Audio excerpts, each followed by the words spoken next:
demo session on luteal phase support in fresh embryo transfer. So before we start the session, I would like to introduce Dr. Monica. Dr. Monica Verma, has done her MD Obs and Gynae from PGI Chandigarh, a very renowned institute, and she has also done her senior residency from AIIMS New Delhi. Madam is the medical director of Sadbhavna IVF Plus Sadbhavna IVF School, and she has been in the OBGYN practice for more than 3 decades now. She was the chairperson of Academic Committee Patiala Foxy Society. She has been the chairperson Academic Committee IMA Patiala. She has been the former secretary of Patiala OBGYN Society, and even IFS chapter. She was the joint secretary for a couple of years in 2016 and 17. To her credit, she has continuous 6 years in a row. She presented at ASHRAE annual meetings from 2019 to 24. Ma'am has also been awarded the ISAR Dronacharya Award for Excellence in Women Healthcare and Women in Business Award for Best Performer in Healthcare. Ma'am has one of its kind dedicated IVF skill to simulator lab in the region of Punjab and in North India. It's a beautifully done lab where everything, what is required, you can see, you can ask as many questions as you want, you can practice on the simulators. And also she is running regular online online international academic programs. Her specific interests are reproductive endocrinology, FET cycles, donor-induced pregnancies, and hysteroscopy. And very recently, ma'am has published an article in a very high index journal on FET cycles. So I think all of you must take advantage of her vast experience and ask her many questions. So over to you, ma'am. I'm stopping the screen share now, and over to you for this wonderful lecture. Thank you so much, Dr. Sarpreet, for your kind words. And thank you for making everything possible for me in IVF. Whatever I have done or whatever I have been able to achieve is all because of you. So you are a magical embryologist for us. Thank you so much. Thank you, ma'am. But there are more of your efforts, and I think all credit to you, ma'am. Yeah. It's all the teamwork that matters. And when you have one strong link as an embryologist, everything falls into place. Thank you so much. Thank you, ma'am. So we'll start. As I said, good day to all, and it's nice to be on this platform and to have an academic discussion. And this is part of our ongoing classes, which are going on for precision ovarian stimulation. So today we put this class in. So I see all our trainees over there, and it's been nice over the last 3-4 weeks. We've had nice interactive sessions, and even today, it will be nice to have interactive session from your side. And also, so as I said in the beginning, if you could just put up in the chat box, what is your predominant mode of embryo transfer, fresh or frozen? So that at the end of it, we can discuss it. And especially those who are doing a predominantly fresh embryo transfer. And I was surprised when I was going through literature that in UAE, the papers published from there, they have a very good fresh embryo transfer protocol specifically for agonist trigger patients. And it was surprising to read that in their country, cryopreservation is banned, like it is not legal. So in those cases, naturally, one has to work out that how are you going to, what are the best protocols for stimulation. So the main stimulation protocols we have got from those papers where by law they have to do it. So you have to find your ways out to do a fresh embryo transfer with a good stimulation, with a good luteal phase protocol. So I hope my voice is clear. And my voice is clear, absolutely clear. Okay, I'll just share my screen. One second.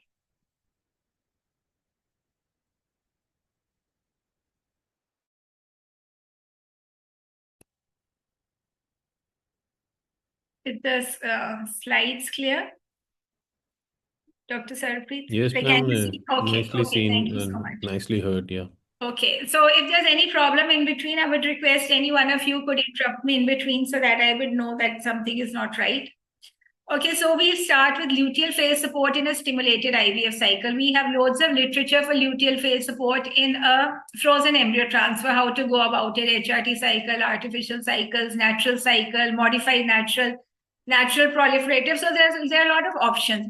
And a lot of studies have been done that which is the best progesterone, what is the dose, what are the progesterone levels. But for a stimulated IVF cycle, I would say the evidence is not that strong. So let's see, what do we have?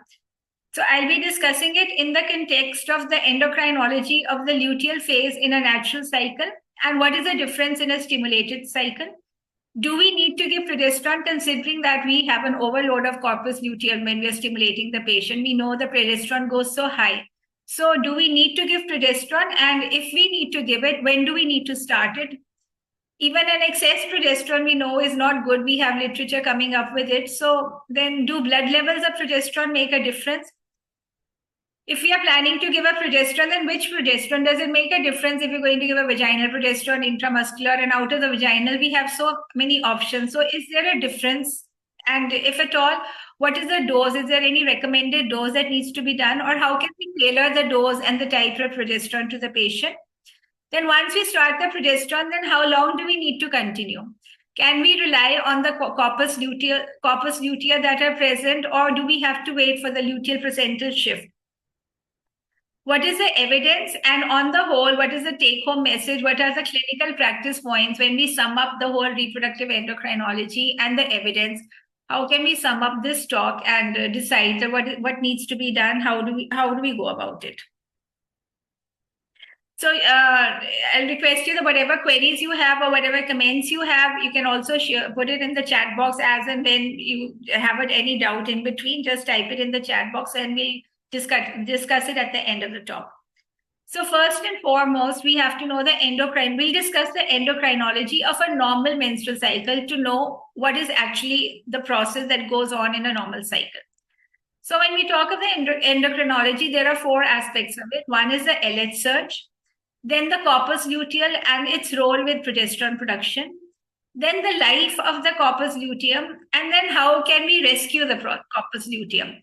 So these are the 4 aspects when we talk of the luteal phase support, the normal luteal phase. So this picture keeps on, I think we've seen it n number of times, but just to put it on, this picture has been magnified over here because a lot of studies have been done regarding the LH surge. Before the LH surge, what has been seen that we all know there is a persistent E2 rise up to around 200 to 300 picograms per ml for around 50 hours. When that's the level and it persists for 50 hours, at that point of time, it leads to a positive feedback and the LH surge starts. But what else has been noted recently, that is in 2020, that just before this E2 surge, there is a little rise in the progesterone. Now, the progesterone, you can see all of the other hormones, they vary. They may be having an ascending limb or ascending track or a descending track. But progesterone it just goes, the levels are hardly there. They're less than 0.05 nanogram. So throughout the follicular phase, there is hardly any progesterone. It goes to less than 0.05 nanogram. Then nearing the LH surge, just prior to the LH surge, the levels start rising. That is, from 0.05, it may go to 0.5, 0.6, 0.7.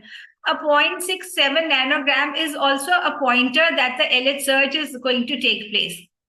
So this is the rise which is seen. So before an LH surge in a natural cycle, there is an E2 peak and there is a little LH progesterone rise, which is less than 1 nanogram. But the rise is considerable considering that the basic level of progesterone throughout, you can see it's a straight line. It's hardly there. It's around 0.05 nanogram per ml. And after that, the LH surge takes place. So now this LH surge there is also a small FSH surge, which is also accompanying. And this is the basic difference when we talk of an agonist trigger, which we had in our last class. The difference which we presume to be between an agonist trigger and an HCG trigger is the presence of this FSH surge in cases of an agonist trigger.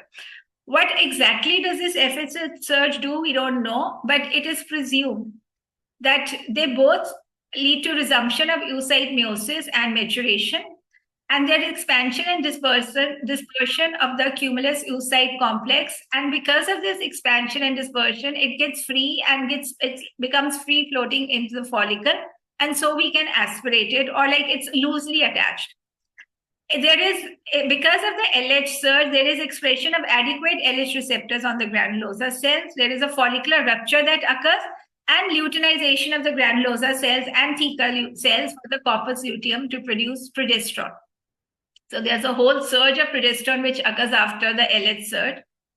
And LH does all of this. What does FSH do? It is presumed that FSH is it leads to oocyte maturation. It has a role in expansion and dispersion of COCs. And it leads to the expression of adequate LH receptors as a boost on the granulosa.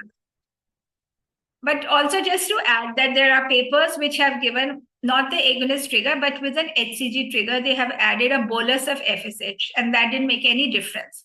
So where exactly FSH is acting, we don't know, but there is a small FSH surge at the time of the natural LH surge. This is in a natural cycle. This is how the surge takes place. It lasts for around 48 hours. It goes slow. It has a slow ascending limb. Then the levels plateau for 14 hours, and then they go down for the next 20 hours. Ovulation occurs somewhere over here. That is somewhere around 24 to 36 hours after the LH surge. And the whole duration of the LH level surge is around 48 hours. But what happens when we give an agonist trigger or an HCG triggers, their trajectory is different. You can see that the agonist trigger rises fast, goes down faster. That is, its duration is just 20 hours. And the HCG surge, that goes very high, lasts for a long time, and it goes down after around 6 days of the trigger. So this is just to compare all the three surges, how they are. Then coming after the LH surge, what do we have in the natural cycle is the corpus luteum formation. The formation of the corpus luteum is a direct consequence of the pre-ovulatory surge of the pituitary LH. And this leads to the transformation of the granulosa and theca internal cells to granulosa lutein and theca lutein cells respectively. And these are the cells which secrete progesterone in abundance. So that is around 40 milligram per day. And also we know of now that the corpus luteum secretes the relaxin 2 levels and other molecules which help in implantation and other endothelial immune factors. But most importantly, these factors, they help maybe in the continuation of pregnancy, but for pregnancy to occur, that is, we have enough experience of donor oocyte cycles where there is no corpus luteum, their own natural corpus luteum, and progesterone and E2 in themselves lead to give us very good pregnancy rates. But over the years, we have realized that corpus luteum secretes other factors which help in improving the pregnancy outcome, like relaxin 2 and other molecules, maybe which we don't know of as of now. Now, this corpus luteum which is formed, it is further sustained by the GnRH and LH pulses. So there is an LH surge. It leads to the conversion of the cells of the follicle into lutein cells. So a structure called corpus luteum is formed. The corpus luteum is maintained by the LH pulses which keep on occurring in the luteal phase, that is after ovulation. On the whole, this is what you can see. So when the corpus luteum is formed, this is after the LH surge. So it keeps on working because of the LH pulses. Then around the mid-luteal phase, that is around 8 to 9, 10 days after ovulation has occurred, at that point of time, if pregnancy occurs, that is, the embryo will start secreting HCG at around 8 days after ovulation. So it is this point. At this point, if HCG comes from the pregnancy, that is from the embryo, the trophoblast cells, then this corpus luteum does not degenerate and it keeps on functioning. But if pregnancy does not occur, then this corpus luteum it's first going to there's going to be a compromise in its function. That is, the progesterone levels are going to go low. And then by its structure, it's going to have a corpus luteum demise is going to take place. So one has to understand this lifespan of the corpus luteum to correlate with the amount of progesterone we need to give in the stimulated cycle. So I will just repeat that a corpus luteum is functioning because of the LH pulses which take place, which are there.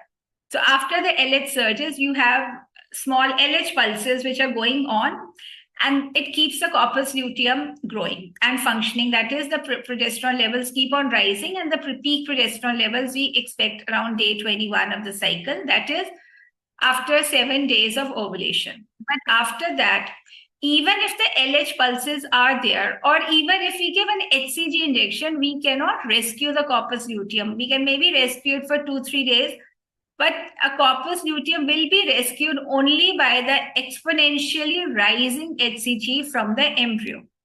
So why is this difference that we cannot rescue the corpus luteum by giving HCG or LH indefinitely? And why is it rescued by the HCG of the trophoblast? We don't know that, but the crux is that at this point of time, the progesterone levels have to be maintained for implantation. And so the beta HCG of the trophoblast stimulates the corpus luteum, and the progesterone levels keep on rising further at this point of time. So the corpus luteum, if pregnancy does not occur, it has a limited lifespan. As I said, it can be rescued by the beta HCG of pregnancy, and the HCG, it starts getting secreted after 8 days of ovulation. Exogenous HCG may prolong the lifespan only for a few days. And so corpus luteum can be rescued by pregnancy HCG, and even after up to 3 days of inadequate LH pulses. Now, this is a very important thing to realize, that I'll be discussing later on this aspect. What do we mean by it can be rescued up to 3 days of inadequate LH pulses? I'll discuss this later on, make it more clearer. Now, what does the corpus luteum? It secretes progesterone, which we know, which is the most essential for the patient to get pregnant. But it is also secreting other factors, which are vascular endothelial growth factor, which is one which, because of which, the main problem is when we give an HCG trigger, its action on the vascular endothelial growth factor is so strong and prolonged that it leads to OHSS. And we know that we have relaxin coming from the corpus luteum, which has a good, leads to the cardiovascular adaptation in the first trimester. Now, these are the LH pulses which occur. So the first 48 hours after the LH surge, the LH pulses are very regular, and this is the amplitude. The progesterone levels, irrespective of the pulses, they remain at a particular level 48 hours, up to 48 hours of ovulation. Then later on, that is 8 days. So after this, whenever there's an LH pulse, the progesterone rises. So you can see it's in sync. That is, whenever there's an LH pulse, there is a progesterone rise. This is important because if you're going to do a progesterone level, serum progesterone level, at this point of time, you can see there is so much of difference. This difference is around 10 times, that you can have a variation between 2 milligram to 2 nanogram to 80 nanogram. So this one has to understand this physiology when we are talking of doing serum progesterone levels in a normal cycle, because in a stimulated cycle, because of the LH pulses up to 8 days, they are in sync. That is, if there is no LH pulse, the progesterone is going to go low. If the LH pulse is there, the progesterone is going to high. But if we do a progesterone level in the first 48 hours, then we know it's going to be around 1 to 3 nanogram. So at that point of time, it does not vary with the pulse. And then nearing after the mid-luteal phase of the cycle, the pulses, LH pulses, they become less frequent, but the relation with progesterone is the same, that whenever there's a LH pulse, the progesterone rises. So this has been, I think, this is a paper which is quoted by everywhere, wherever we have this progesterone and LH, this paper is quoted, Filicori et al. So we can see that there are fluctuations with the LH pulses. Serum progesterone levels can fluctuate 8-fold in a 90-minute period during the mid-luteal phase and range from 2 to 40 picogram. This is nanogram, sorry. During a 24-hour period in the same healthy subject. So this is where the issue comes that, okay, even if you decide to do progesterone levels, are they going to be representative? And we also know that even for a normal infertile patients, we do not have a definition of an adequate luteal phase or what is the normal progesterone level because of these pulses only.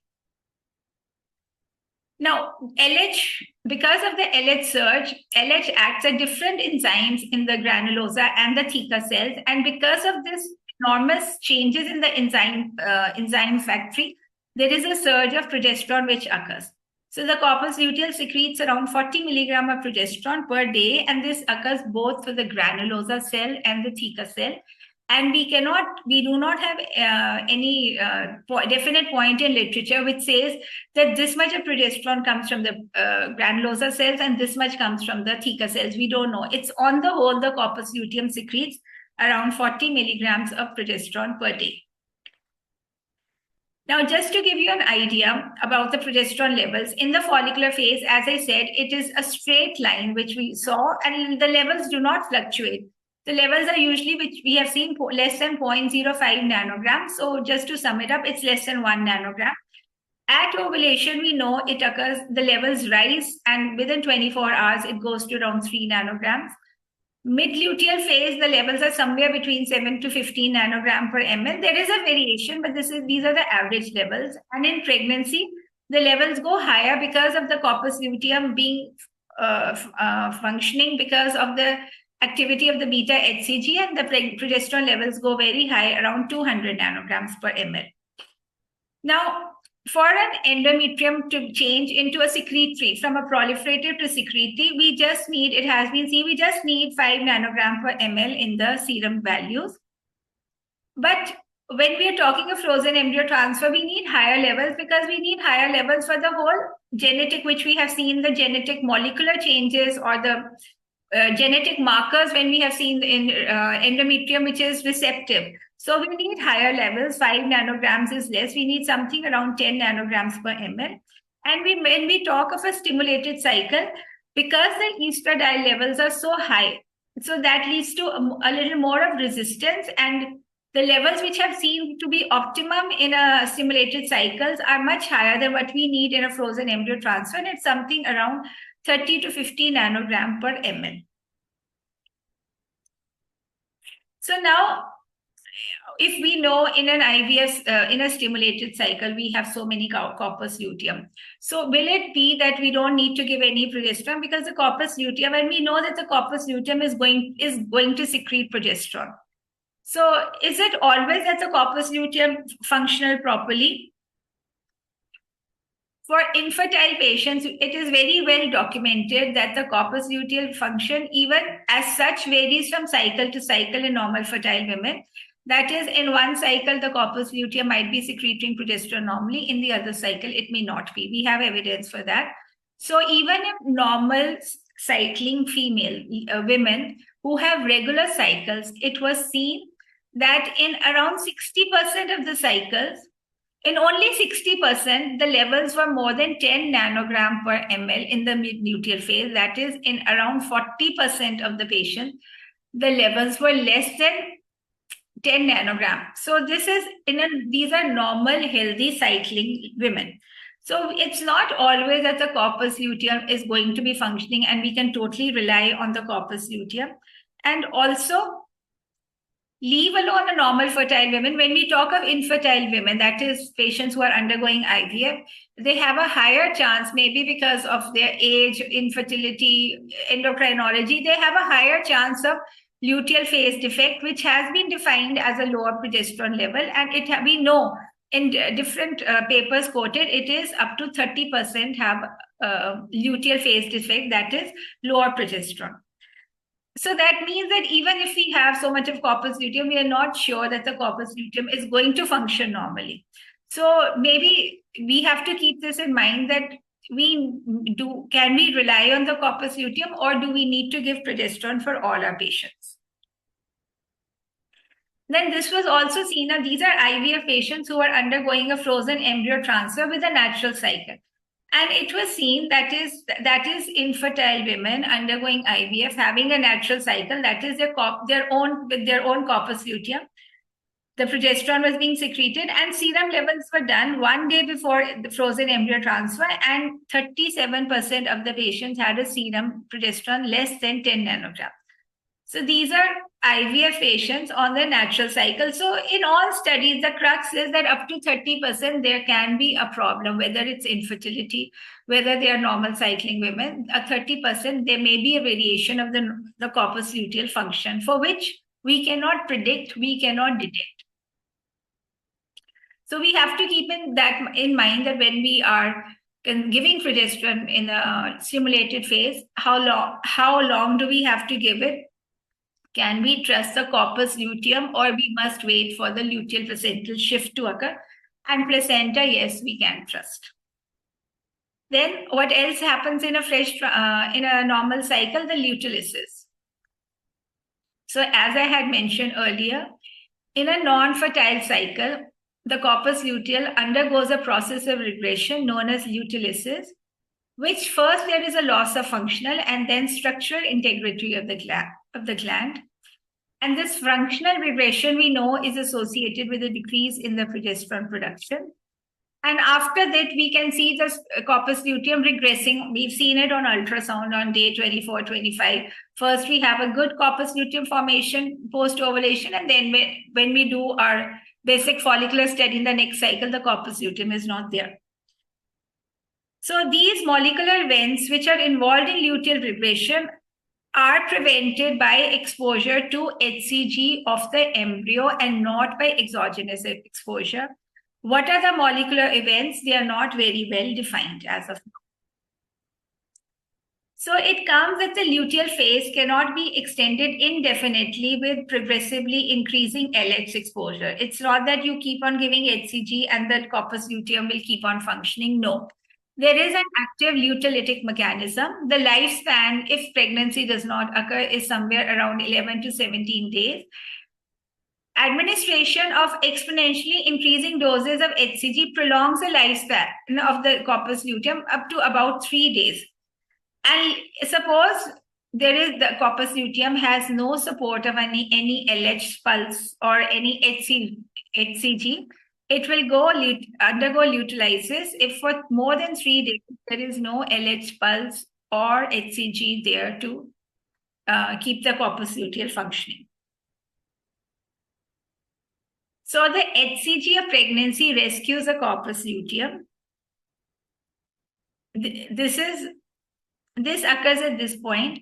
We know that the corpus luteum of the pregnancy, the embryo starts secreting after 8 days of ovulation, or we can say after 8 days of ICSI. And it has been seen that by the level somewhere there around 10 nanograms, 10 to 15, that is the beta HCG is around 10 to 15 IUs at this point of time. And because of this, the corpus luteum does not regress, and then you have the corpus luteum of pregnancy. So this is called the corpus luteum rescue because of the pregnancy beta HCG.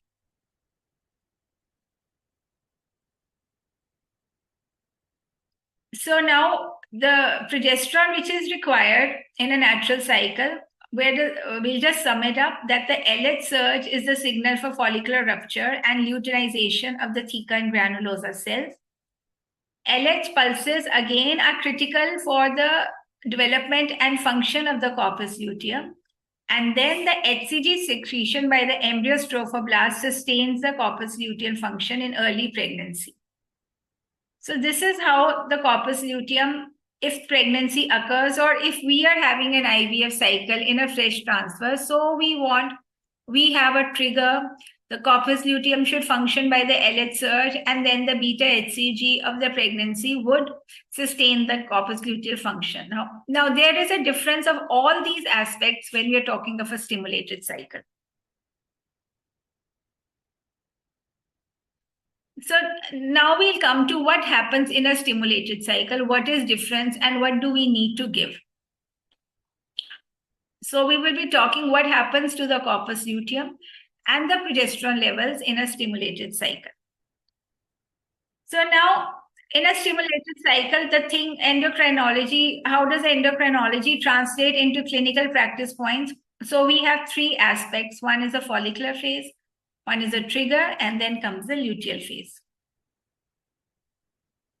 So the follicular phase, there is, when we are doing stimulation, especially when we're doing stimulation with monotherapy FSH, because of the increased FSH levels, the FSH leads to more is the FSH, more is the expression of the LH levels. So when we are giving more of FSH, then the progesterone levels, they rise further in a very high way. There is a surge of progesterone because the granular cells is already loaded with LH receptors. And even in the follicular phase, at the end, we have a rise of progesterone, and that is specifically because of this enzyme, which is highly expressed when we give FSH as in a FSH dominant stimulation. And because of this enzyme, there is excess progesterone production by each of the granulosa cells. And because of that, we have higher progesterone at the time of the trigger. So this is one part of the progesterone. When we are stimulating with FSH predominantly, two things happen. One is that the progesterone levels rise at the time of the trigger. Secondly, there is an increase in a LH expression in the granular cells. And when the LH surge occurs, these cells are so much loaded with LH receptors that there is a very high increase in the progesterone levels when a trigger is given immediately, especially when we talk of the HCG trigger. So now coming to the trigger and the luteal phase, when we talk of the trigger, there is a remarkable difference whether if it's an agonist trigger or an HCG trigger. We have discussed this in our previous class, but just to repeat the points which are relevant to today's talk is, whatever trigger we use, whether we use an agonist trigger or an HCG trigger, once the lifespan of the trigger is done, in an agonist trigger, it has a shorter lifespan, the agonist trigger has a shorter lifespan, the HCG trigger has a longer lifespan. But once they're done with their lifespan, that is after 24 to 38 hours, the corpus luteum needs the LH pulses, the endogenous LH pulses. And even after the HCG trigger, suppose after 8 days, it goes out of circulation. It does not sustain the corpus luteum. Then after 8 days, the corpus luteum needs the endogenous LH pulses, which should be there, but they're not there. Why? The normal LH endogenous pulses are not there because of the very high E2 and progesterone levels, which occur, E2 levels during stimulation. P4 levels are very high post-trigger, whether it's an agonist trigger or the HCG trigger. These levels are very high in the first 48 hours. And because of these high E2 and progesterone levels, there is a negative feedback on the endogenous LH pulses. So the LH pulses are not there to sustain the corpus luteum once the lifespan of the agonist or the HCG trigger is over. So you need something to keep the corpus luteum alive once that time is done. And then that is with an LH trigger, it would be 48 hours. If with an HCG trigger, we all know it's going to be a prolonged lifespan up to 6 days. But after this time period, the endogenous LH levels are not good enough to maintain the corpus luteum. So we need to give something. Either we give an exogenous LH to sustain the corpus luteum, or we simply replace it by giving progesterone. And another thing is that the GnRH trigger, which we have given when we are talking of the agonist trigger, it downregulates the receptor. And that is why also that the GnRH, if at all it is the pulse is there, we don't have enough of LH pulses specifically after the agonist trigger.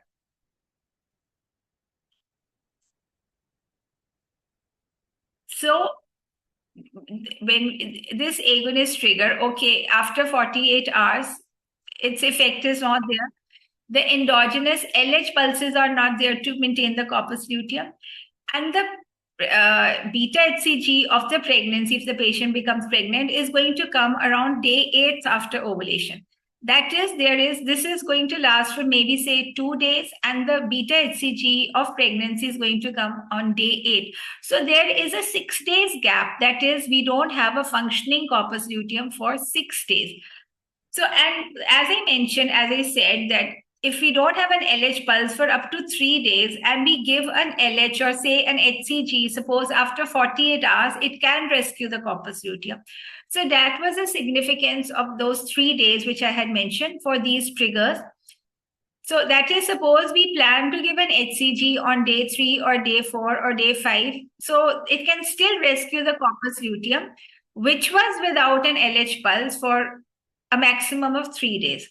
So we have this luteal phase gap. That is, an agonist trigger will lead to the production of corpus luteum and progesterone for 2 days, but the HCG from the trophoblast is going to start from day 8 onward. So for 6 days, we have to take care of this time, whether we give an HCG injection or we give progesterone, but something needs to be given for these 6 days. And after 8 days from ovulation, then the HCG from the trophoblast is there. So then you can decide whether you want to continue or not. Now, there's a lot of literature, and this was a very interesting paper regarding the GnRH trigger. So once they started giving the trigger and gave a standard luteal phase support, that is a 90 ml gel, vaginal gel daily, and E2 around 2 to 4 milligram daily, which is given normally in a stimulated cycle when you give an HCG trigger. The clinical pregnancy rate was extremely low. That is, it was just 6%. So when you give an agonist trigger with the regular luteal phase support, which we give in a stimulated cycle, the clinical pregnancy rates are hardly there. It is just 6%. Why? If you may say that, okay, we increase the dose or repeat the dose of the trigger, that does not help. So why does this occur? The role of the LH levels go down so much, the corpus luteum does not function. So LH activity is required at 3 points. It is required for the corpus luteum. It is required for the endometrium. There are receptors in the embryo also for implantation. So LH activity is required for factors which we don't know really of, but it is, of course, for implantation and for the corpus luteal functioning, yes. So it was seen that whenever an agonist trigger is given, like suppose you are doing in cases of hyper-responders and you cannot give an HCG trigger and you give an agonist trigger and you want to do a fresh transfer, then what are your options? Giving an agonist trigger keeps the patient safe from OHSS because it is the HCG which is a culprit for OHSS as a trigger because of its potent prolonged stimulation on the vascular endothelial growth factor. But the agonist trigger, if you give the agonist trigger is not, the GnRH agonist is not. But when you are giving an agonist trigger, the LH activity is enormously low, and we need to, and it was seen that if we add some amount of HCG activity in a fresh transfer, some amount, that HCG activity can be added at the time of the trigger, that is, you give a combined trigger, not the same dose. That is, you give an agonist trigger and maybe 1000 or 1500 IU of HCG, or you may give HCG on the time of OPU, or you may give it, some have done it on the day of OPU and 5 days later. And there's also studies which have done luteal posting, that is, they have done the progesterone levels daily. These are case reports. They have done the progesterone levels daily, and when the progesterone level came down, at that point of time, they gave HCG 1500 IU and no other progesterone or E2 was given. So it was seen that except for one patient, there was a cohort of 15, all the patients needed, the progesterones went down, the levels went down below 10 nanogram, but at different time points. That was, some needed it at 48 hours, some needed on day 5, day 67. So the corpus luteal function after the agonist trigger is not the same for all patients. It goes down, but the time period is different. So they propose that you can do a luteal posting. We'll just discuss this later on. Now, a fresh transfer and an agonist trigger can only be done if we have that criteria of not canceling, which is very well defined in the guidelines, the 2025 ASHRAE guidelines, that if you have follicles more than 19, which are of more than 11 mm, the cycle needs to be cancelled. The E2 levels do not make a difference. It is the size of these follicles. So what we have in literature is a fresh transfer with an agonist trigger is done if the follicles were less than 19 in number, which were greater or equal to 11 mm. And they've also added that if the E2 levels were less than 4,000 picogram. So HCG was given just to balance the risk of OHSS, that this is the criteria which are taken for a fresh transfer. If the follicles are more than this, a fresh transfer needs to be cancelled. This is a strong recommendation in the ASHRAE guidelines 2025. But one thing one should always remember, and we've all experienced also, however low dose you may give 1,000, you may give 500, and it's even seen with 375 IU. It's a patient-to-patient variation, but OHSS can occur, and a severe OHSS can occur. So it is for you to decide how much risk you want to take. But as I said, I was reading a paper which in UAE, a frozen embryo transfer can't be done.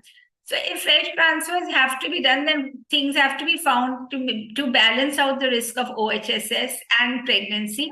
So these are the few options which are available in literature. So when these are the criteria, okay, you plan out a fresh transfer.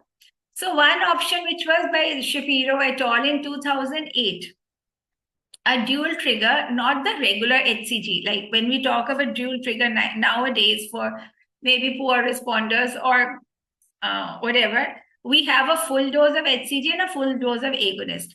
But when we talk of dual trigger for a fresh transfer, when we are giving an agonist trigger, then the HCG is less. So they have had a sliding scale somewhere between 1,000 to 2,500. Somewhere between calculated by the weight of the patient, and they have, despite these low values, they have reports of OHS also. Now, when we talk of stats, OHS may be less, 1%, 2%, but when you are in your own practice, in your own hospital, when everything you are responsible for each patient, I think so you cannot lose a single patient because of OHSS. Well, coming to what do we have in literature? So this is also there that, okay, they've balanced it out.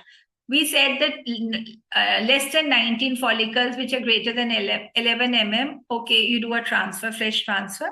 So in this group, we have two categories. One is less than 30 follicles, and then there's an intermediate group, 13 to 19. So again, like it's a sliding scale. Okay, if there are very less number of follicles, give 1,500. If it's more, you give 1,000 IU. Again, there is a 5% chance of OHSS, and this has been combined with vaginal progesterone and E2. Now, there is an individual luteolysis pattern after GnRH agonist trigger. As I said, that was for the luteal coasting that they saw that this paper is from the group of UAE, where they said that it is against the law to do a frozen embryo transfer. So they have done a lot of studies on agonist trigger and the progesterone levels and luteal coasting and agonist, GnRH agonist as a nasal spray for luteal phase support. So all these studies come from these groups. So this is just to highlight that luteolysis after GnRH agonist trigger is patient specific, and luteal phase support requires individualization. If there is a longer stimulation duration, or there are higher levels of progesterone on the day of final oocyte maturation, or more retrieve oocytes, they will result in higher levels of progesterone after oocyte retrieval. So you have a good prognosis for the luteal phase. So they saw that whether you add 375 to 1,500 IU, they had like no specific ways, but on the BMI or on the risk of OHSS, they had divided their patients for giving 375 IU. They did a progesterone level after 48 hours. If the progesterone levels were low, then they added progesterone, HCG. And they saw that the pregnancy rates were similar compared to an HCG triggered cycle.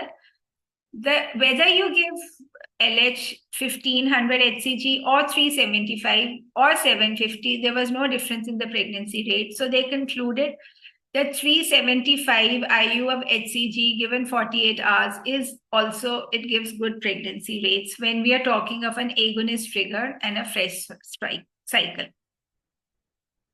So this is, as I mentioned, luteal coasting, that is for an agonist trigger.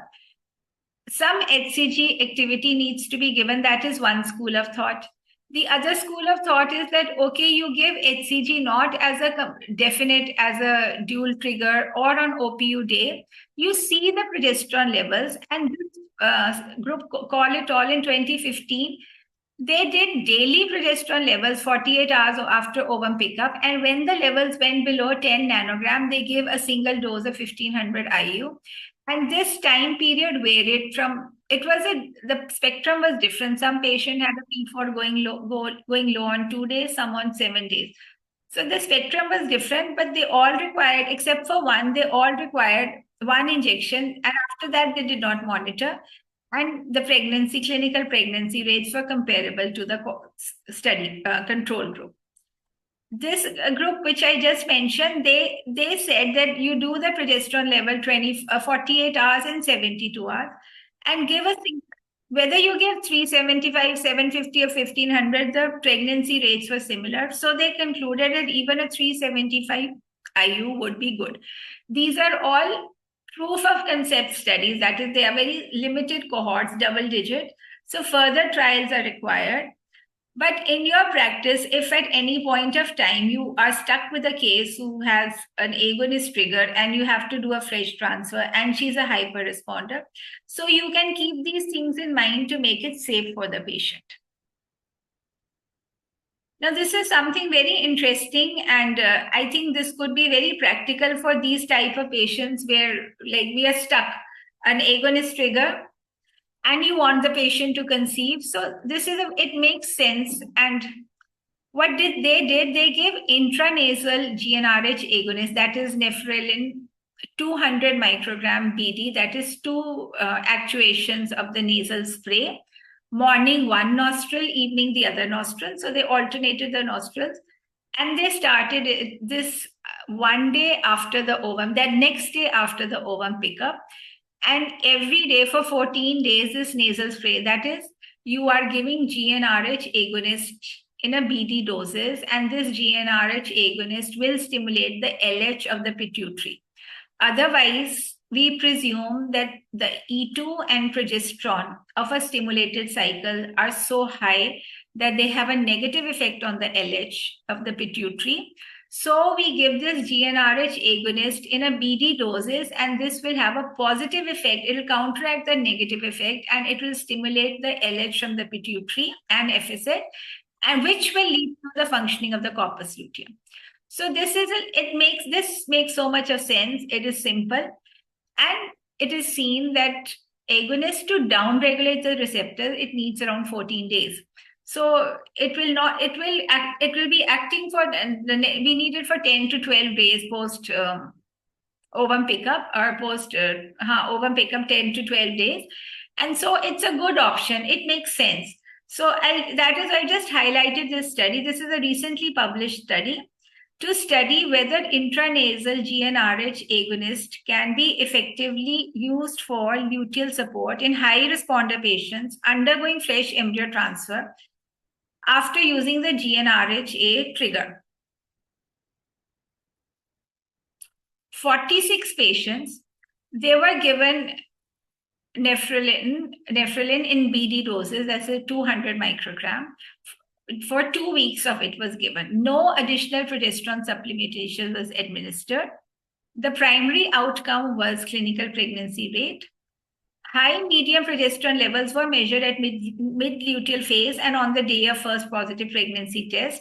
And they obtained 52.1% ongoing clinical pregnancies. None of the patients developed OHSS. OHSS occurs because of HCG. And now, whether they developed it in pregnancy, the late type of OHSS, that's not mentioned.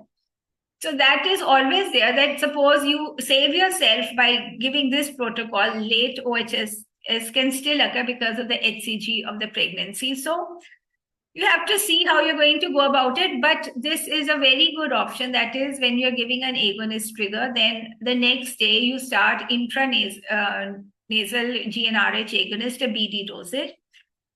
It makes sense by the endocrinology, and this is a paper. And then there's another paper. They have also given agonist as a nasal spray, buserelin, thrice a day they gave it. And they had added vaginal progesterone and E2 along with it, maybe as a backup. But in this paper, there was no progesterone and E2. So when we talk of agonist trigger, either we give some HCG activity. When we add HCG activity, that is like called the American approach. Then we have this agonist supplementation in the luteal phase. This is a new concept which has come up. Then the oldest was that was a European approach. That is, we know because of the intense luteolysis which occurs after the agonist trigger. So just give a very high intramuscular and estradiol supplementation in the luteal phase. It's a very high dose which has been studied by Engman et al. 2008. What they did was intramuscular progesterone 50 milligram daily, E2 patches 0.1 milligram, 3 of them every other day. So daily intramuscular progesterone. And then they did serum E2 progesterone on the 3rd day of the pickup, on the 7th day of the pickup, and then weekly. So if progesterone went below 20 nanogram, they increased the progesterone intramuscular from 50 to 65. If the E2 levels went below 200 picograms per ml, then they added estradiol tablets. And they had comparable pregnancy rates of 53% and 48.3% compared to controls. So now there are 3 options. Either you think that the patient is not at a very high risk, or you do progesterone, keep on doing progesterone levels. When it is less, at that point of time, you add some HCG injection. Maybe less than 1,000 would be good. Or you add HCG.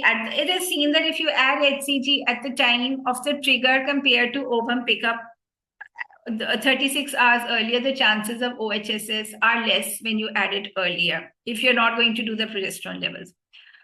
Or if you're not adding HCG, you want to play it totally safe, then you have to give a very intense progesterone and estradiol supplementation, which means the values which we have in literature are intramuscular progesterone. And the third option, which is the coming up option, is, which makes more sense. I don't know if anybody of you has used this. Please put it in the chat box, and it'll be nice to share your experiences with GnRH, daily GnRH nasal spray in the luteal phase as a luteal phase support in a fresh transfer. So now this is the endocrinology. This was a study. So what do we have as when we come to the guidelines?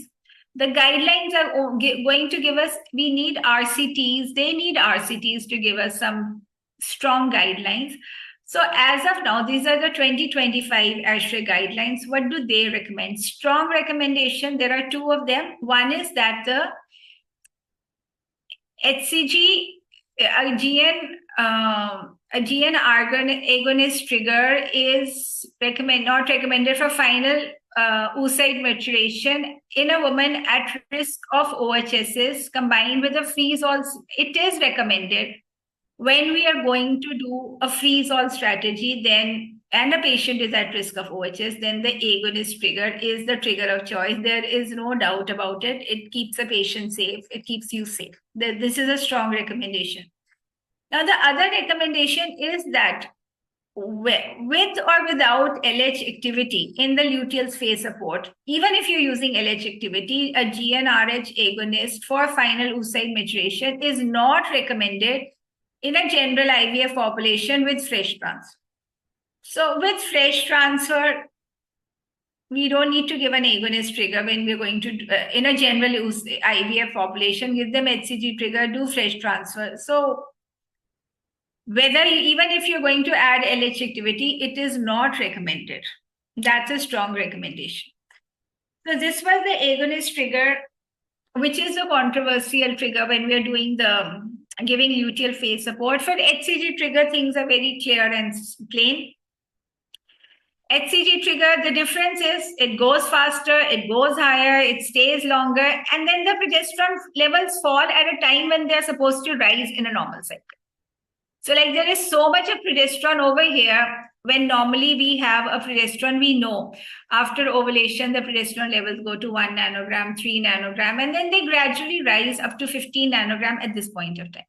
But when we give an HCG trigger, what do we have? The levels of progesterone, they go so high, they go up to like 80 nanogram, 100 nanogram on 48 hours. Like when it's around 3 nanogram, it's around 80 nanogram by HCG. And at the point when it's a rising level over here in a natural cycle, the levels are falling.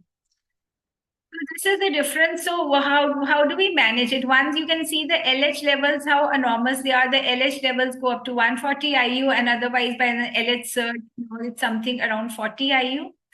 So this is the difference. The HCG trigger, there is too much of LH, there is too much of progesterone, and when progesterone is required, the levels fall. So what do we do for it?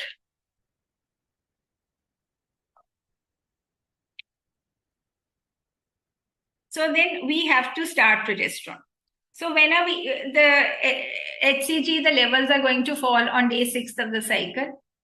So we have to start progesterone at some point of time. So when are we going to start progesterone? Now, when we talk of starting progesterone, what is our intent? Why do we need to give it? We need progesterone for its pelvic effect and extra pelvic effects. If we talk about pelvic effects, that is the endometrium and the uterine contractility. And when we talk of extra pelvic effects, it's the systemic levels for immunomodulation.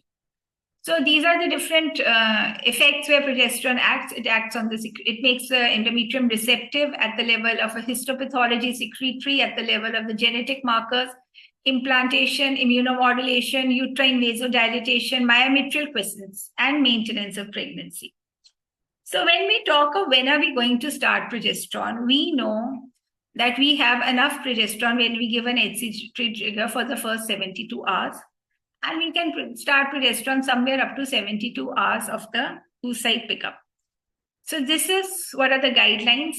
So we have guidelines which say that starting a progesterone for luteal phase support should be in the window between the evening of the day of oocyte retrieval and day 3 post oocyte. But it means not before the oocyte retrieval and not after 3 days. So somewhere, usually we started on the evening or the next day or the next 48 hours. It makes no difference because the endogenous progesterone by the corpus luteum is enormous when we are giving an HCG trigger. But an added advantage of starting it earlier, maybe on the evening of the pickup, is that when you're giving exogenous, especially intramuscular, or you add a vaginal progesterone, it is the high uterine contractions which are there in a stimulated cycle because of the very high levels of E2. So it has been seen that when vaginal progesterone is started at the time of the pickup, that is on the evening, it reduces uterine contractions at the time of ET. So this is one thing which may add, like when you're thinking of when to start progesterone, like you're not going to have evidence for everything. But this is the endocrinology that if you start progesterone on the evening of the pickup, it has been seen that the uterine contractions are less on the day of ET. Otherwise, you can start the progesterone anywhere between the evening of your oocyte pickup and the just 3 days post oocyte pickup. So then, on the day of ETs, like we know for artificial cycle, HRT cycle, there is so much being studied and reported around progesterone levels that we need to do progesterone levels. This should be the level. What about a stimulated cycle? Can we tailor our dose of progesterone according to the level? Like suppose the levels are so high, like we have so many corpus luteum, the progesterone is high. Does it make a difference for the amount of progesterone we need to give? So it means that should we monitor serum progesterone levels in a fresh cycle? Well, we have to keep in mind there are fluctuations. As I said, it goes with the LH pulses. then does it make a difference if it is too high or too low? What is the evidence, and do we have a cutoff? Okay, this is the level what we target for progesterone in a stimulated cycle. For the fluctuations, as I said, the study by Filcori et al., that we know that there is a fluctuation with the LH levels, and it can fluctuate up to around from 2 nanograms to 40 nanograms in the same patient in 24 hours. So these fluctuations have to be kept in mind when you're talking about it. So this is a very nice study which they have demonstrated they did the progesterone levels repeatedly in a patient after a trigger. And what they found is that if the levels were high, they were fluctuating in a higher zone. If they were low, they were fluctuating. One second. I hope I'm audible. One second.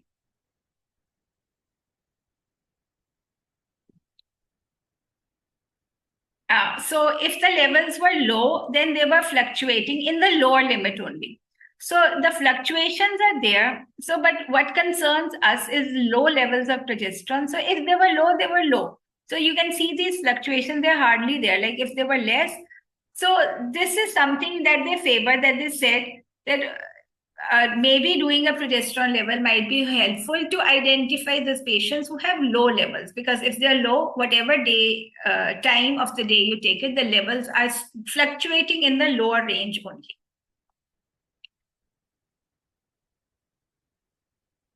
So they said that the measurements can be used to detect in patients who need an additional exogenous luteal. That is, if it is low, then we can add progesterone. So then their studies came up that, okay, what is the required level? What is the optimal level of progesterone for having a good pregnancy outcome? Now, this was one of the first studies, 2018, and they said that the levels higher or lower than this range of 18 to 30 nanogram per ml, the pregnancy outcomes were not good in the lower range or in the higher range. So they arbitrarily chose level that, okay, we take levels from 80, 100, 100 to 50, and they made these groups.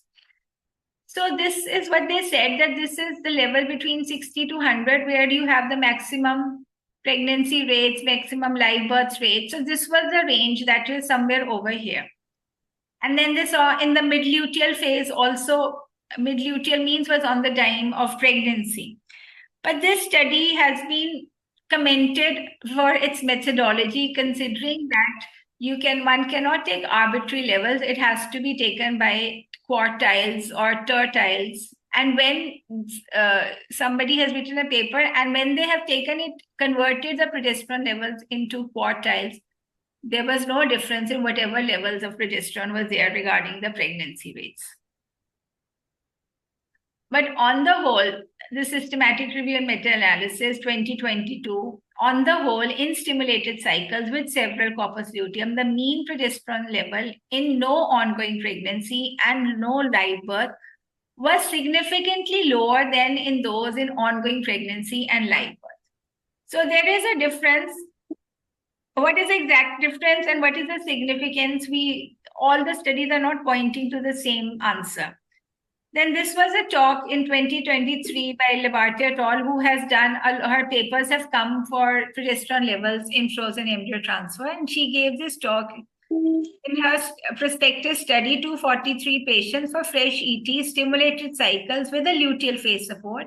And they did the progesterone levels and the ongoing pregnancy rates. According to the quartiles, there was no difference. So whatever the progesterone rate, in 9 patients, 3.7%, the pregnancy serum progesterone was less than 25 nanogram, but it did not have any impact on ongoing pregnancy rate.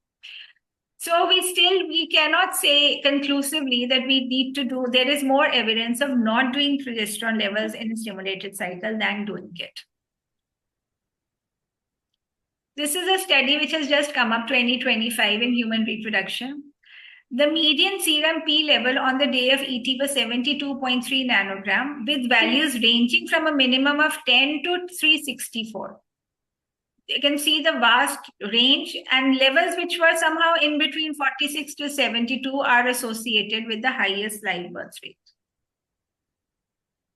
So this was the second quartile where the levels were maximum, and they had the minimum abortion rates and a higher live birth rates in this quartile. We had done a study on progesterone levels in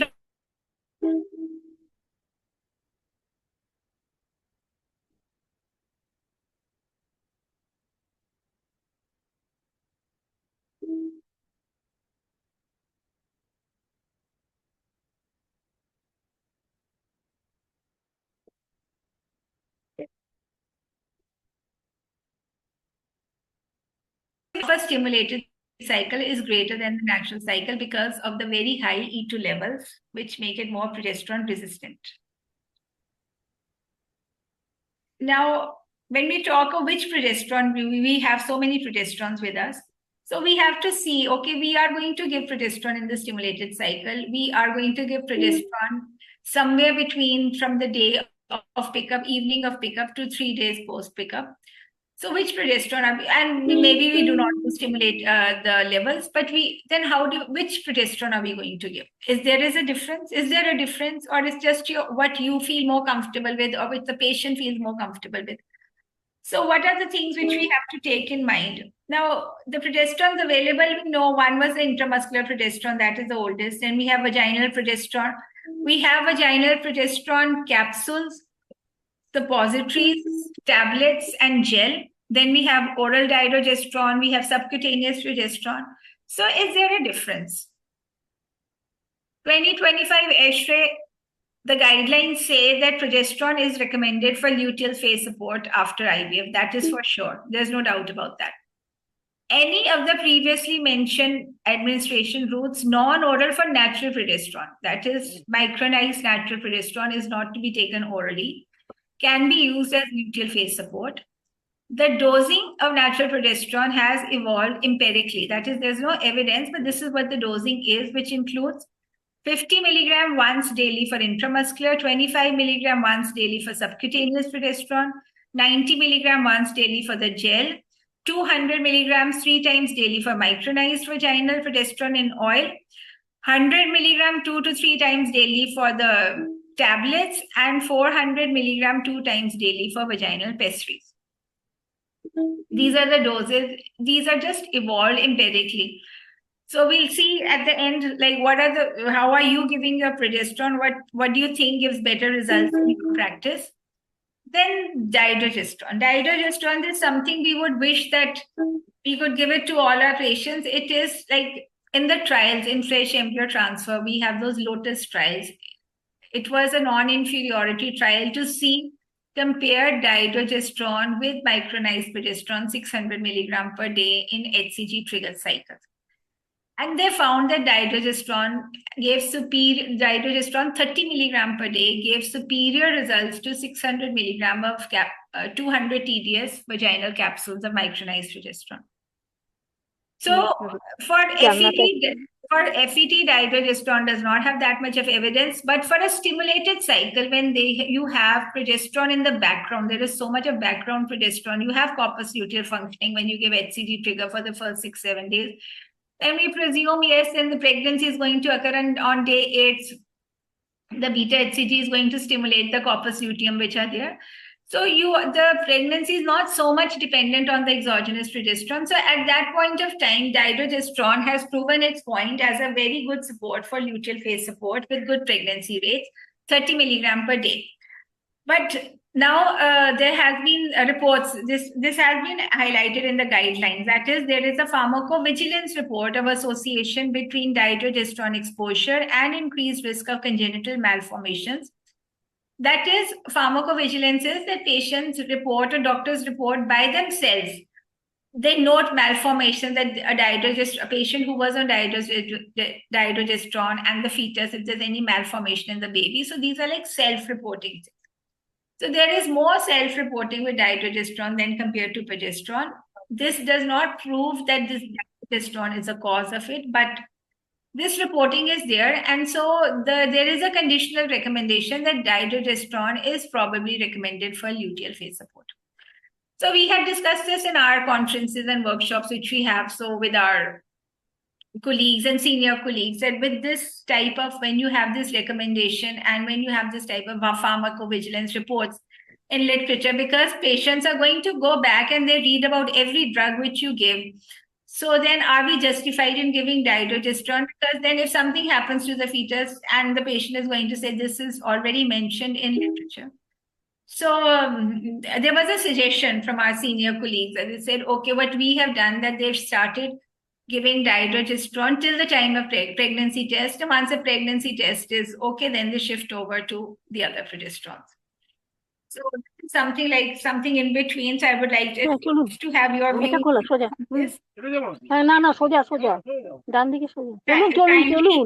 Dr. Anjana, এটা পেছনের ওই যারা আসছে সোজা তাদের জন্য বন্ধ। Okay, so this was the thing which was given then in this pharmacovigilance reporting. This was a paper which came in defense of it.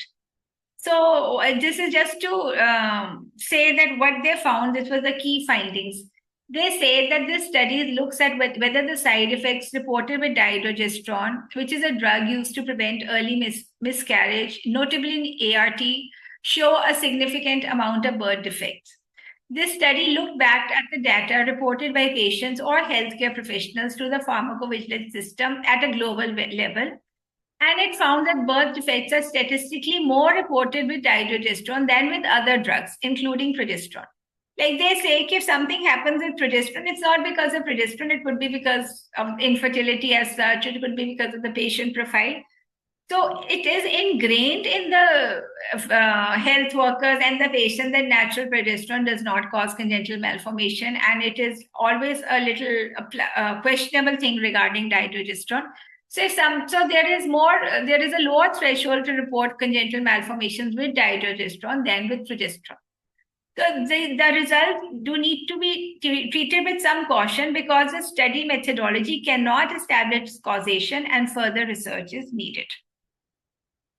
So this was regarding the ASHRAE guidelines and dydrogesterone. So you can use whatever is okay with you. They're all equally recommended.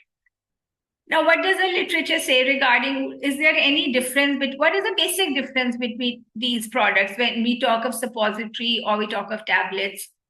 So I just like to highlight a difference which I also went through literature when preparing for this.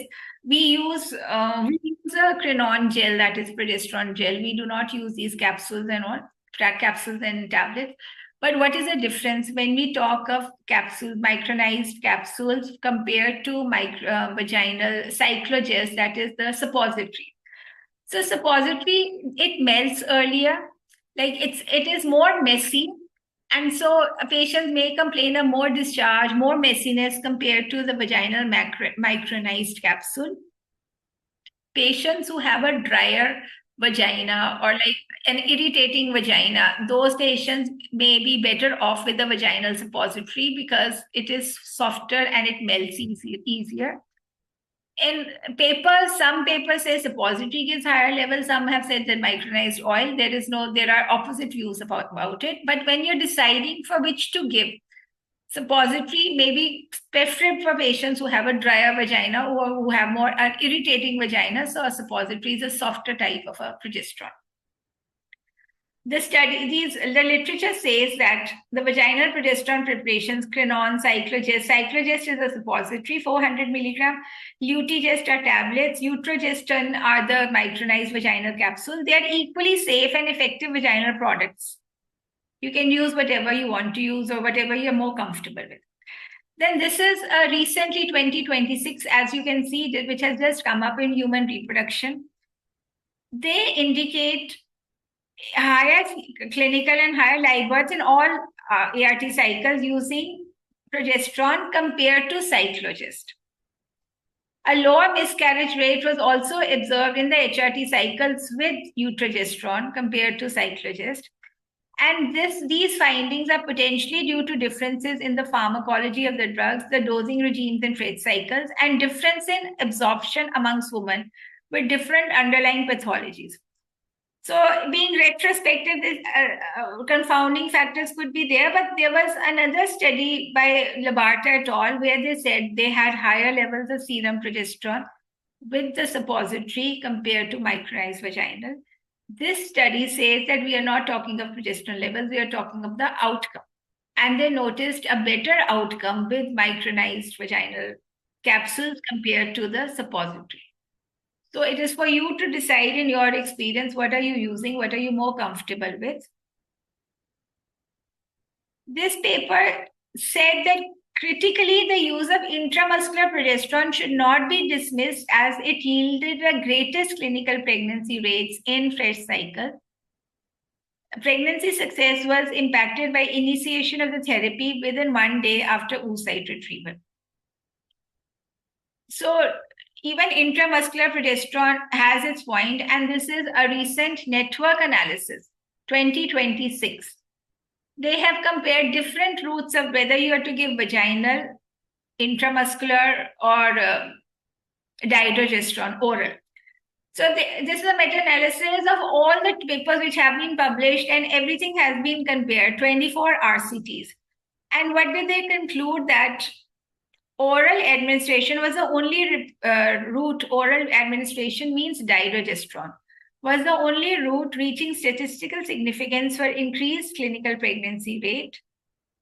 And for live birth rate, only oral and intramuscular routes demonstrated statistically significant improvement versus placebo and vaginal and subcutaneous did not. So though intramuscular and dydrogesterone, they combine, that form less than 10% of the luteal phase support in stimulated cycle. But these are the ones which have given better clinical pregnancy rates.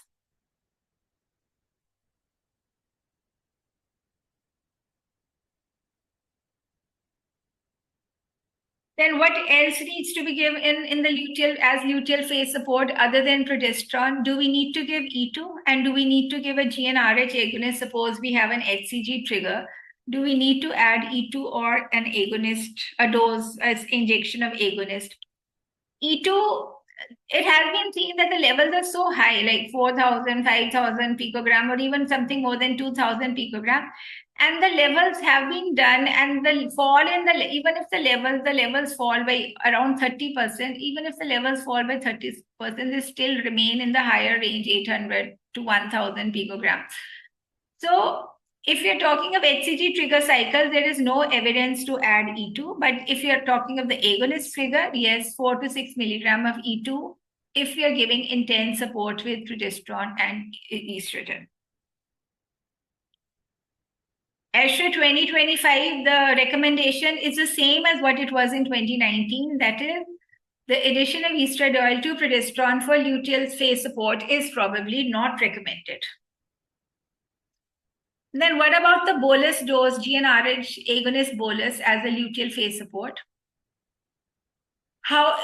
Studies have showed that a single dose given on day 6 or day 7 of ovulation in an HCG triggered cycle in a fresh stimulation, the pregnancy rates are better. So how it might be, it can act at the corpus luteum level, it can act at the endometrial level, it can act on the embryo level, leading to more synthesis of HCG. We don't know, but these are the three possibilities. Its safety regarding congenital malformation, ectopic pregnancy loss rates are question marks, but it has been seen that in studies, if it's given on day 3 or day 6, triptorelin 0.1/0.2 milligram, there have been good results. And this is a network analysis regarding the different type of luteal phase supports. So they saw the best results were combination treatments with the addition of subcutaneous GnRH agonist on vaginally administered progesterone results in improvement of clinical pregnancy and live birth rates. So that is the type of, the previous network analysis was the type of progesterone, that is the intramuscular and dydrogesterone has the maximum live birth rate. This is for the type of protocol, the network analysis, and it says that when you add an agonist, a subcutaneous, a single dose over a vaginal progesterone, you get better results. This is the evidence. What do the guidelines say? It is a conditional recommendation. A GnRH agonist bolus, in addition to progesterone for luteal phase support, is probably not recommended because the RCTs aren't there. Then repeated agonist injections alone or in addition to progesterone for luteal phase support in HCG triggered cycle probably is not recommended. So once you've decided for your luteal, when do you stop the progesterone? Now, we are giving progesterone because we know that the corpus luteum is not going to be functioning till the beta HCG of pregnancy rescues the corpus luteum, and that is going to be on day 8, day 9, day 10th of the cycle. So one thing is you can give the progesterone till the pregnancy test is done, because then we know that the corpus luteum is going to be functioning because there's adequate beta HCG from the trophoblast. So you give the progesterone till the pregnancy test is positive. But also we have seen that 30% have inadequate luteal function, 30% of even healthy women do not have adequate corpus luteum. So can we totally rely on a corpus luteum, or should we keep on giving progesterone further? So then the second point is that there was a study by Zaspo et al. That if you remove the corpus luteum before the 7th week of pregnancy, the patient support. This was, we all know, a very old study. So the luteal placental shift, that is the progesterone, the placenta takes over from the corpus luteum in around the 8th week of pregnancy. And then we are not worried whether the corpus luteum is functioning or not. And the placenta is going to function, and the placenta is going to give us adequate progesterone. So this luteal placental shift, we know, takes place after the 8th week. Then there was this study done by Newman et al. In 2020. They did the progesterone levels in patients who were receiving dydrogesterone as luteal phase support. So that means there was no exogenous progesterone. Whatever the progesterone was there was the endogenous progesterone. So this was that is the progesterone levels, they started rising from the 8th week onward. That is when the luteal placental shift is taking place. So this was the percentage, that is in only 4% of the patients, there was an adequate progesterone greater than 10 nanogram.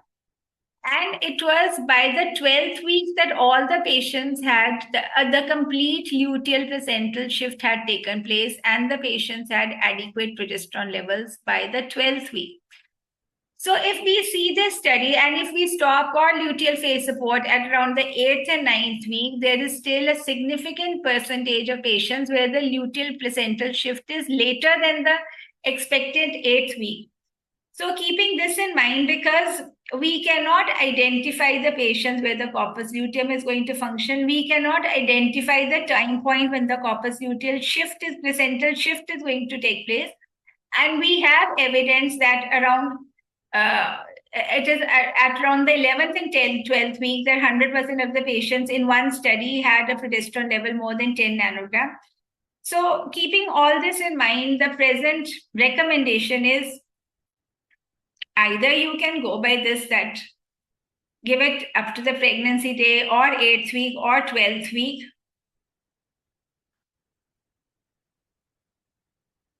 Or to be on the safer side, which we all do, we give it till the 10th to 12th week. What do the guidelines say? Progesterone support should be administered until at least the day of, that is at least. And it is for your confidence whether you want to give it or you don't want to give it further. So now, just to sum up the whole endocrinology and the evidence, how do we translate this into our practice points? Point 1, luteal phase support is essential. There's no doubt about it. It has to be started somewhere between 12 to 24 hours after the ovum pickup. Started at this window as you get the advantage of myometrial quiescence. Serum progesterone level significance, no evidence. If you're giving an agonist trigger, it should be an all-free cycle to have the best of results. Because even if you're going to prevent early OHSS, late OHS can still occur. Fresh transfer is not recommended, but still, if you have to do a fresh transfer, either you add some LH activity and you balance the risk of OHSS, or you give intense luteal phase support, which means daily progesterone intramuscular, monitor the progesterone levels with E2 exogenous estrogen, or you can add, or you can give GnRH nasal sprays twice a day following the OPU day till the pregnancy test to monitor the progesterone levels along with vaginal progesterone. So this was for the agonist trigger. For the HCG trigger, oral natural micronized progesterone, we know we don't use it.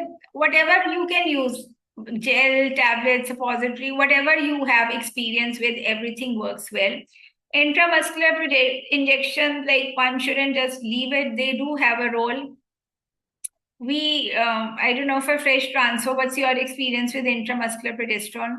Dydrogesterone, yes, 30 milligram OD, but now whenever you write dydrogesterone, that controversy comes up to mind and one thinks about twice before writing dydrogesterone, though we write it. We do write it, but that hitch is always there. Then do we need to add E2?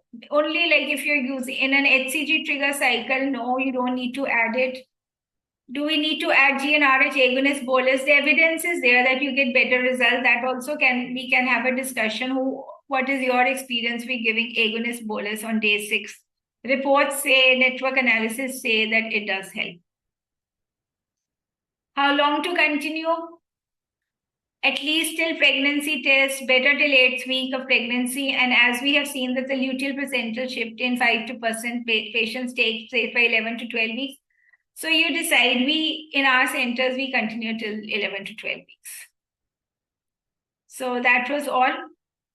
Thank you so much. And we love to have a nice discussion over the type of luteal phase support you give for fresh embryo transfer. You can switch on your cameras and unmute yourself. So if there are any questions in the chat box. So Dr. Meghna, you do fresh and frozen. Yes, that is it, fresh and frozen. At times, even if we are planning a fresh transfer, especially we have in that category of poor responders, when you just have 1 or 2 eggs, 1 or 2 embryos, but somehow the progesterone goes high or the endometrium becomes ecogenic. So then you have to drop a plan. Very rarely we have patients who have ideal circumstances with the progesterone levels and a good endometrium. But yes, fresh and frozen both.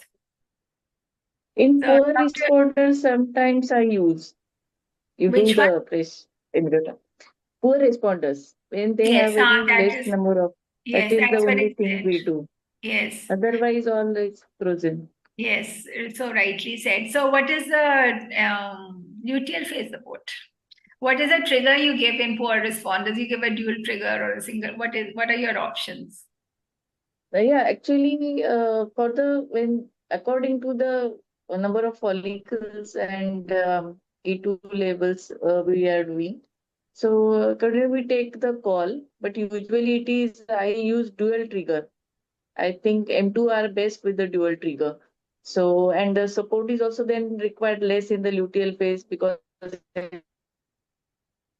so the results are better. I use dydrogesterone, I use injectable, and we don't use natural progesterone. Gel I use. These 3 categories I use for luteal support. So like you continue the progesterone throughout, or like how do you overlap it, or you give all the 3 together, or like? No, actually I continue all 3 till 8 weeks. Then I stop intramuscularly and I continue with the gel and dydrogesterone till 12 weeks. Yes, that is exactly what we also do over here. So injections, alternate it with the gel, just keep on decreasing the frequency of the injections and increasing the frequency of the progesterone gel. Yeah. Somehow over here, we just can't leave intramuscular progesterone. We are so used to it. So intramuscular progesterone does crop in somewhere in the luteal phase support, and but adding the gel decreases the frequency of the injections. Absolutely. It is very comfortable also for the patient. Application is only twice and the injection is very painful. So Yes. it is sometimes they advocate it is not, but it is. It is very painful. And our poor patients, they just don't say anything, and we keep on giving them injections. And So- one question regarding the adjuvant. Can I ask one question regarding the adjuvants? Yes. Yeah, some IVF labs I have seen they are adding steroids and other injected like lanopin or enoxaparin. So, in which cases you do select for these patients to use Vizolon or enoxaparin? See, Vizolon, one has to keep in mind that Vizolon's, like there was a very nice article, the demise with steroids for luteal phase support in human reproduction. So they had said that steroids need to decrease the immunity. So, and when you want embryo implantation to occur, you want an immune response. So it is that just don't give it left and right. If you have a patient who is hyperimmune, or you have factors in her blood which are suggesting an immune problem, then only. Otherwise, in a regular luteal phase support, it may do more harm than good because of its immunosuppressant effect. When you want an immune response at the time of implantation. So we don't give steroids at all to our patient. If we are convinced by doing those immune markers, we have a hyperimmune response, then only. Otherwise, steroids do not come in our luteal phase support. Enoxaparin, we do use it because one thing is that if you are doing luteal profile, that APLA profile for all your patients of IVF, though the evidence is not there, but in your single practice, as you're sitting in your OPD, that is only one test which we have that we know can lead to an abortion. So when we just have that one test, I think so we do this luteal APLA for most of our patients, because if you have that picture that this patient has a positive test, then you will need to give her enoxaparin for throughout. Otherwise, even if it's negative, then we do give enoxaparin till the pregnancy test is there. And we give it, and then after that, if a beta HCG is like on the lower side, or the pregnancy it's a little on the slower side, then we continue enoxaparin till 6 weeks or 8 weeks. Okay. Yeah. So thank you so much. Thank you, Dr. Meghna. Very nice. Yeah. Good afternoon. Good afternoon. Yes.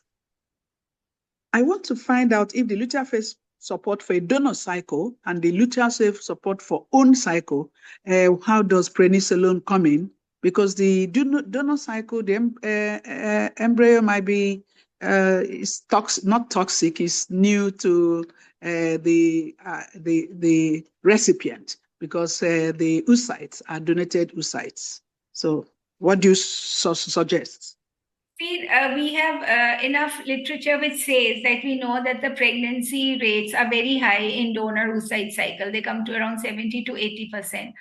So it's just progesterone and estrogen which you need to give. So steroids are not recommended for any immune risk, to alter the immune response or to alter the acceptability to donor oocyte, because it has been seen that we just give progesterone and E2. The results are very nice for donor oocyte cycle, and even for donor sperm, when we do IUI and all, the results are good. So steroids is something which is not recommended on basis of a donor or a self oocyte cycle. Okay. I don't think, because donor oocyte cycles are one thing which give a very high pregnancy rate. You just need to give progesterone and E2.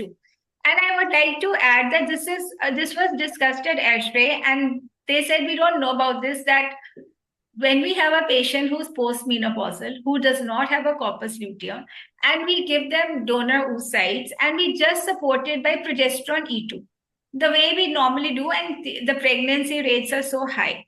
But when we give an agonist trigger, then, okay, we don't have a corpus luteum. And if we support it by the same progesterone E2 level, the pregnancy rates are still very low.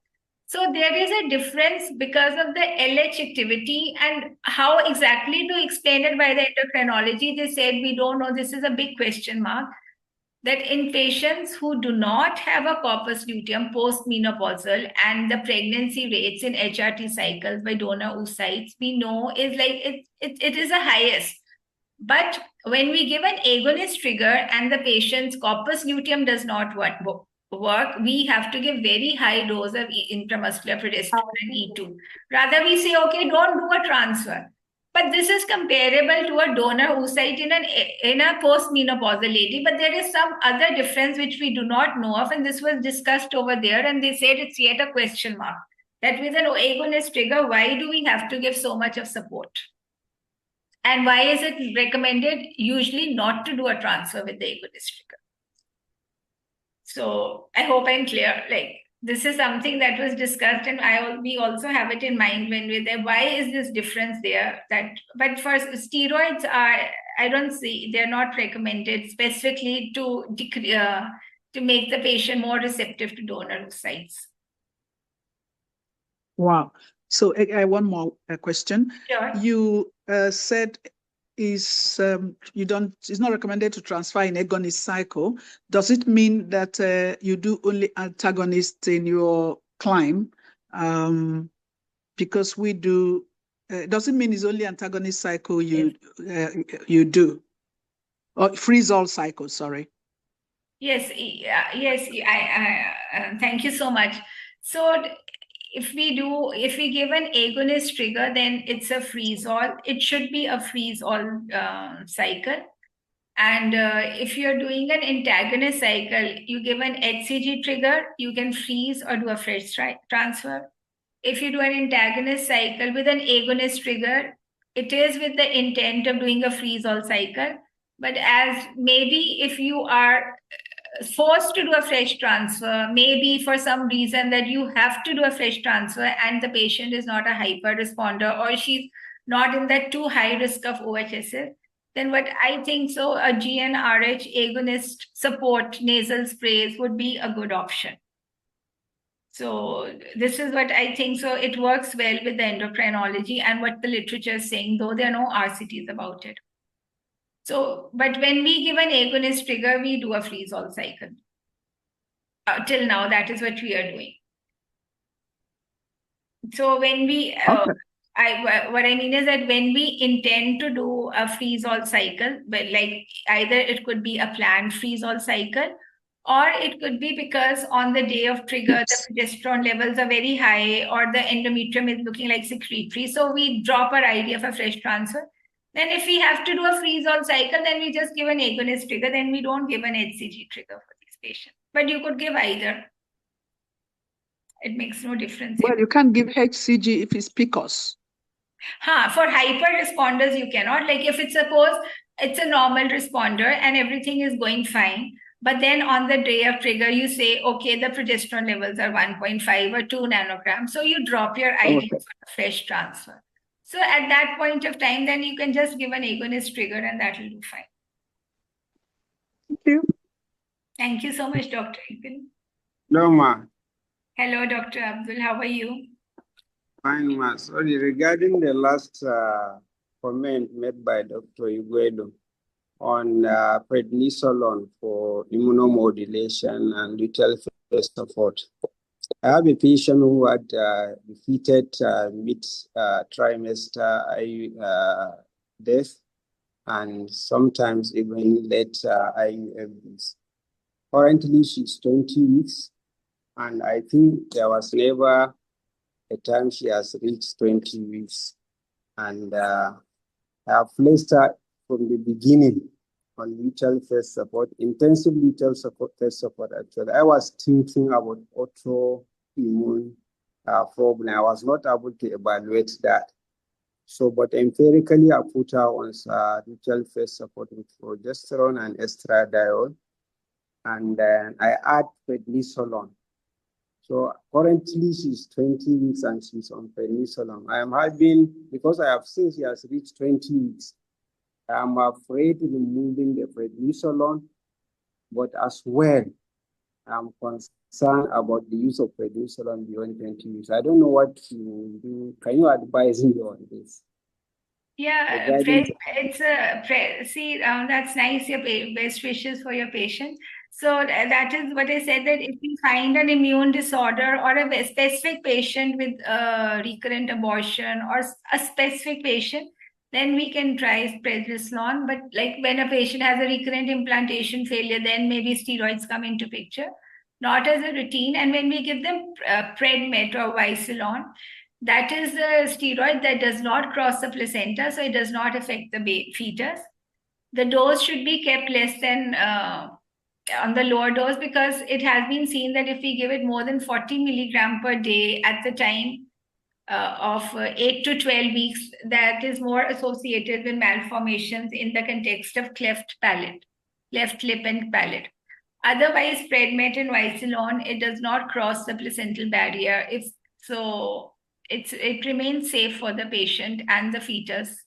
So you continue with it now that the patient is good. So you continue with it till 36 weeks and see what you want to do.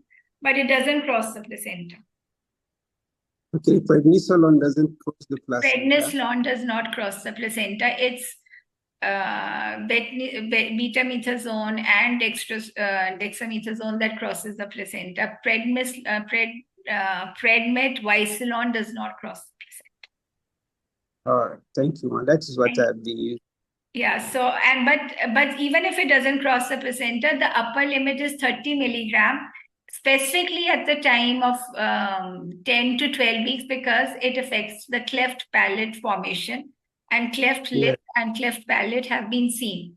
So at that point of time, you can, like, if we are giving Predmet, we just reduce the dose between 8 to 12 weeks. Make it on the lower dose and then go to the dose which you want. Thank you. Thank you, ma'am. Thank you. That's nice to hear about your case. So good. Yes, ma'am. So we have in the chat box Dr. Victor doing more of fresh cycles. So it'll be nice to know your luteal phase support which you're giving in the fresh cycles. Dr. Victor, if you are there on board with us.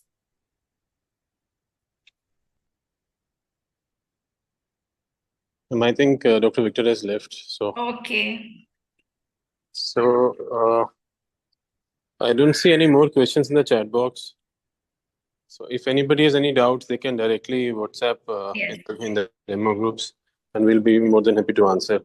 Excellent session, ma'am. Wonderful as always. Thank you, Dr. Sarapi. And people are actually, gaining so much from your lectures. I can see that. I'm gaining myself. It's nice discussing and going through literature. You always learn something when you go through literature. Science goes so fast. True. Absolutely. So thank you so much to all of you. Ma'am, with your permission, we can end the session. So I think thank you so much, Dr. Rabia and Dr. Megha and all of you. And thank you. So good. So we now, the next lectures, we'll be putting it up on the group, as Dr. Sarapreet said. On 6th, we have a lecture. So we'll go step by step, and all the 3 lectures which are left in our course, we'll be going them weekly, but we'll put the dates in the group. So thank you so much. And thank you. Thank you. Thank you, Dr. Meghna, Dr. Lucky, all of you. Thanks a lot. It's very nice to be with all of you. Good day to all. Thank you. Thank you.